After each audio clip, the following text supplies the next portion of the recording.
When approaching sellers, you worry you'll be seen as an amateur and ask yourself, why on earth would they sell to me? The way you explained it, it did eliminate a lot of worries that I Good. always have when looking at a business. Whenever I look at something that's potentially for sale, I instantly think about how my skills would transfer into the running of that day-to-day business. And I've never really think they don't actually really matter if it's the right one.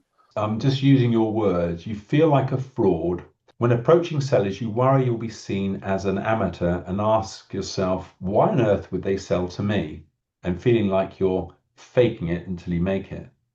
Mm. Is that fair? That's kind of turning your words back on you, if you like, that you Yeah. explaining. Yeah. No, definitely. So with this one again, how could you change that perspective? How could you rewrite that story in your head that you're telling yourself?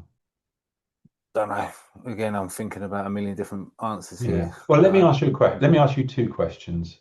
The first one is, are you a fraud? No, Why? because I've got absolutely zero fraudulent wasn't the word that I was looking for, but no disingenuous. Is that the right word? No, I think it's Intent. even strong. It's even stronger than that. Let me help you. There's no way. I don't know you that well, but from what I've seen of you, there's no way you're a fraud. A fraud is quite a strong word, isn't it?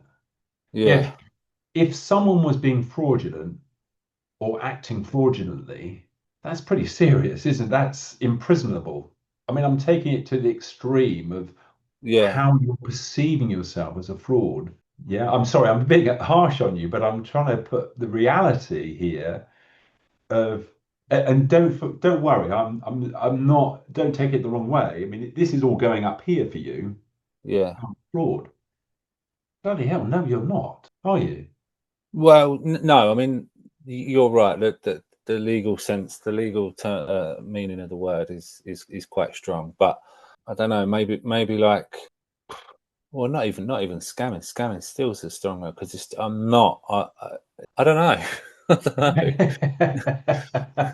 Okay, let me ask you another question. What evidence do you have of this? Well, the only thing what I was thinking when I said that is that if I'm going into something like the example a minute ago, probably not a great example, but if I was going into something that like a bit like you went into furniture from Yeah, accountancy, so you're going into something completely like a completely new role where you've got no experience. So fake it till you make it was probably a bit of a better, a closer sort of yeah, description of it because you're going into something.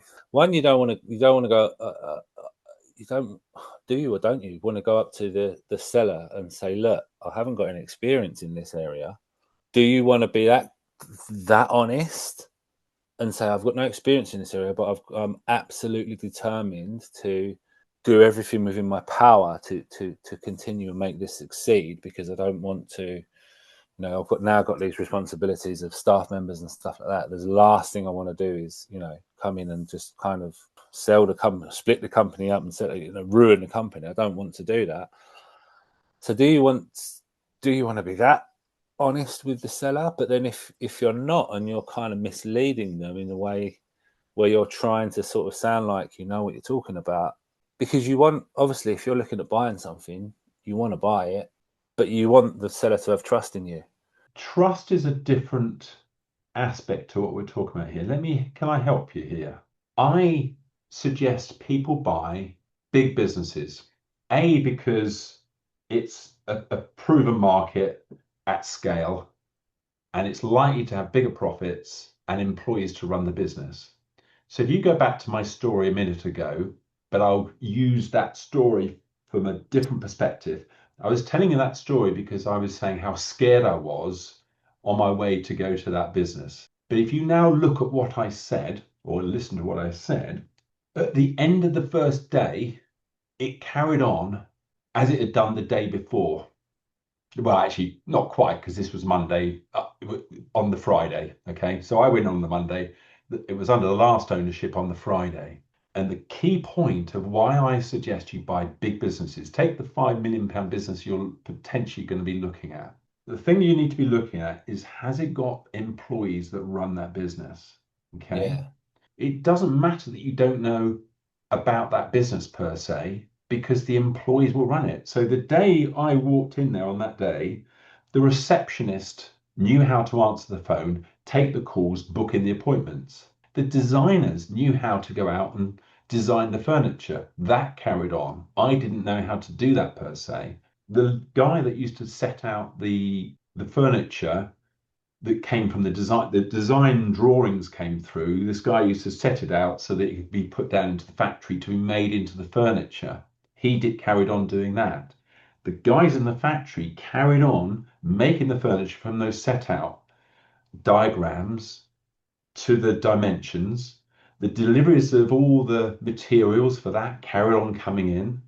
And then when they were finished, the fitters still came along and picked up their bundle or their pile of boxes and drawers and sliding doors and so on, put them all in their van, went to the customer and fitted that furniture in the person's house. An invoice was raised by the accounts department. The customer paid that invoice. So you're kind of overthinking the whole aspect. I'm not saying you have to buy business you know nothing about, but by buying a big enough business, you can, because it's got the employees that run the business rather than you having to run it. In my case, if I'd have bought a business, a very small fitted furniture business, where it meant that I had to day one go out and sell them, day one then set it out, day one go and make it, day one go, and then I mean probably on different days, but on day one I would have to know how to fit it. Busy first day. Yeah, it would be a very busy first day. But yeah, so day one I'd have to take the call. Day two I'd go out and design it. Day three I'd set it out. Day four I'd go in the factory and make it, and day five I'd go and fit it. And then I'd go back into the accounts department, invoice that person to get the money in. I think that's an extreme, and that's kind of where I'm coming from. Is that's why I oppose buying a bigger business, because you don't want to buy yourself a job, but it opens up the type of business that you can buy, which speeds up the process of buying business. Because if you were just focused on, let's say, just one type of business, it might take a little bit longer to find that business, a motivated seller, the size of business, so on and so forth. But by expanding it out, and I wouldn't put something forward that I hadn't done myself. So I know that that's the case. Coming to trust. So let's look at a seller. I've been in that boat. Unfortunately, I've been on both sides of this coin. When I sold my accounting practice, I was looking for somebody who was going to look after my staff the way I did.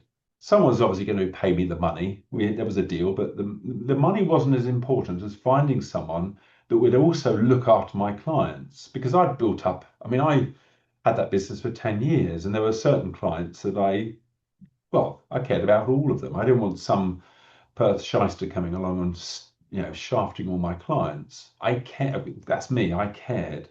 So I built up a rapport with this person, and I could see them being very similar to me. So therefore, they'd get on with my clients, because this deal was done on the basis that if I'd lost, or if the business lost clients, I would get less money. So it was in my interest to find someone that would align to that, but also look after my staff in the way that I did. So I think that's where trust is important. If a seller did say to you, well, Sam, what the hell do you know about this manufacturing business, for example? And you could turn that on its head and say, well, actually, the reason I'm looking at manufacturing is because of X, Y, and Z. But actually, looking at it, if you weren't there, how long would that business carry on without you? And if they said, oh, it needs me every single day, well, you may not be the right business to buy. But if they said, well, actually, I could go away for a month because Fred looks after this, Joe looks after that, Sally looks after this, the business runs without me. So you can say, well, why wouldn't it run without me too? Or why wouldn't it run with me, I should say? Does that make sense? Yeah, no, it does. It does. And even though, going back to what you were saying a second ago, explaining it in that way and breaking it down in that way, I've never thought about it that way. Okay. Even though I've certainly never broke it down, focused on this one section, like you said, the manufacturers cut from the cutting sheet, the fitters picked up, and then it all. But the way you explained it, it did eliminate a lot of worries that I Good. always have when looking at a business, because whenever I look at something that's potentially for sale, I instantly think about how my skills would transfer into the running of that day-to-day business. And I've never really think they don't actually really matter if it's the right one. Yeah, so it kind of as you was talking to it, I was just sitting and I was thinking, and it was like a weight was just lifting off of my shoulders. And I know that Good. sounds a bit cliche and whatever, No, but no, it no. but it This was. is I was why I wanted to have this call with you, because I want, if you know, because when I emailed you to say, is this something you really want to do? And then when you said you did, I just want to see you succeed and move forward.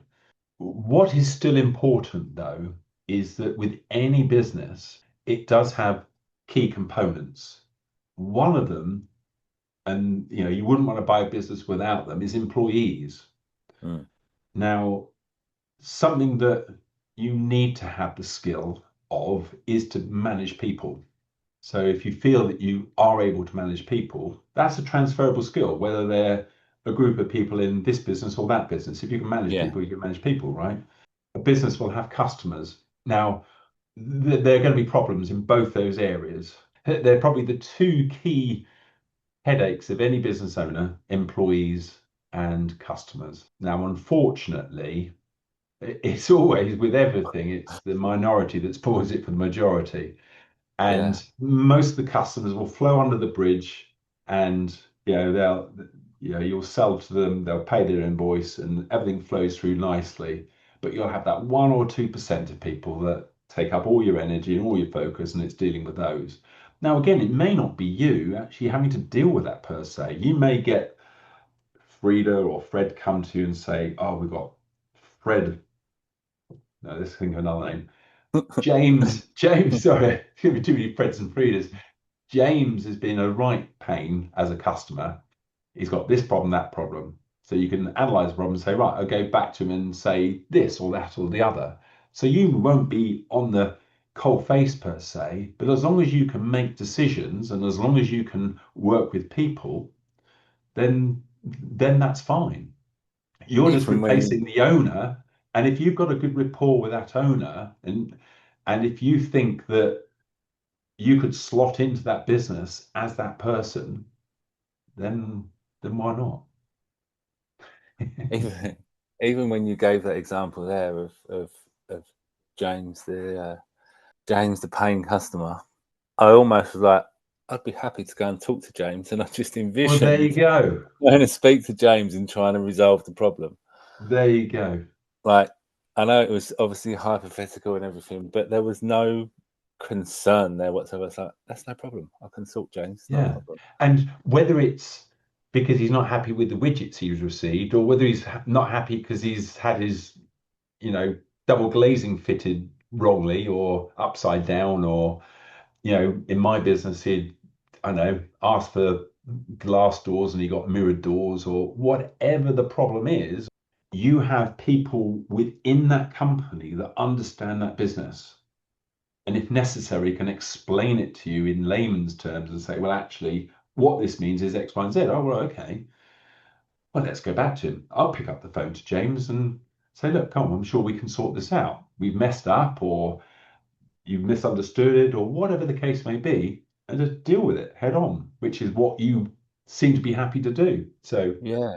and it's So not a case of you faking it till you make it no, at all. not when you explain it like that, because, like you say, your skills aren't industry specific.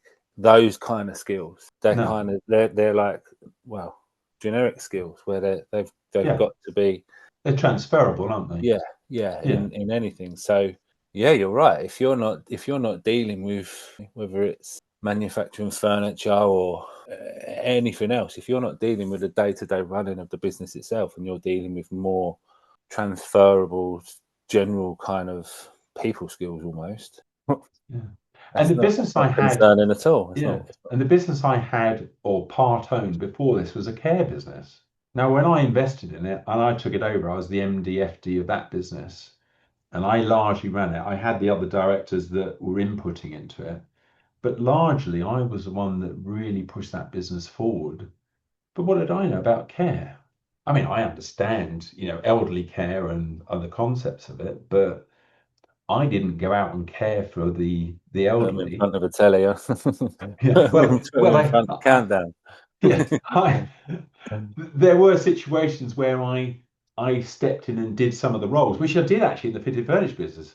I worked for a week in the factory because I wanted to understand it. So when someone said to me, "Oh, this doesn't work," I said, "Well, I worked in the factory, so I understand it." I went out and did designing. I wanted to understand how that business worked. Yeah, So I did that. You don't have to do that, but that's what I did because that's how I really learned the business so that I yeah, could grow it and work better, in my opinion. So now you know why it's important you buy the right business, but you might still be thinking, okay, so where do I actually find a great business to buy? Especially profitable cash flowing businesses that never even hit the open market. Watch this video next and I'll show you how to find motivated sellers before anyone else even knows the business is for sale. And if you want my help with your journey to buy a business, just like this video, book a Zoom call using the link below.